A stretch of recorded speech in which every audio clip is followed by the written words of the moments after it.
Hey, I'm Tormod Anderson. You're watching yet another Co-Vlog 19. This is going to be another Dungeons and Dragons themed episode. And this one I'm going to go over just a few tips if you are trying to start out your game and you're going to be running as a dungeon master or game master, and sort of getting your friends, family, whoever you're playing with online or in person, ready to play. In the last one, I went over a few ways to just sort of pick up on the game, things like the access to free PDF versions of books, online dice rollers, things like that. This episode is going to be a little more focused on what to prepare for your session, and how you don't actually need as much. You don't need to write pages and pages of information that might not ever come up. What I do when I run a game, I have at least 5 backup non-player characters that I know, like name, information, just sort of basic level information, so that if something unplanned happens in the game, you can have characters pop up that sort of fill a void that would be left up to sole improv. And improvisation in the game is very important. You shouldn't expect even half of the stuff you write to be used when you run a session.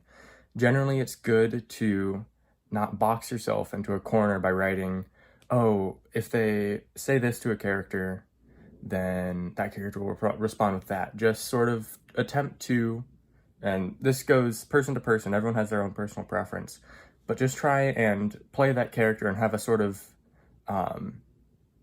working knowledge in your brain of what that character's disposition is, and that sort of thing. And on that note, you're probably gonna want to have, and not everyone wants to do this, totally up to you, have voices, and have maybe 3 qualities that sort of shine through about each character that you present to your players.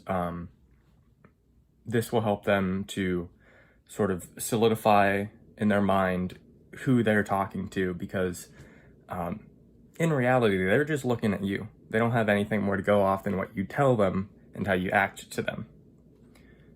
In the same way, they don't know what you have and have not planned. So it's good to have some sort of improv, sort of have a skeleton of just random scenarios that could occur. Things like, oh, they open this chest, suddenly is a trap. They decide to go off in a totally different direction from where you planned. Have a few encounters, like, oh, maybe there's a bandit camp in one place, or a hidden cave with skeletons and magical cursed treasure. Just sort of go with the flow. Don't try and force your players into any given direction, and you'll have a more enjoyable time for everyone. I'll probably be continuing with more Dungeons and Dragons focused vlogs for at least a little while. There's a lot of information to go to. So, thanks for watching. I'll catch you in the next one.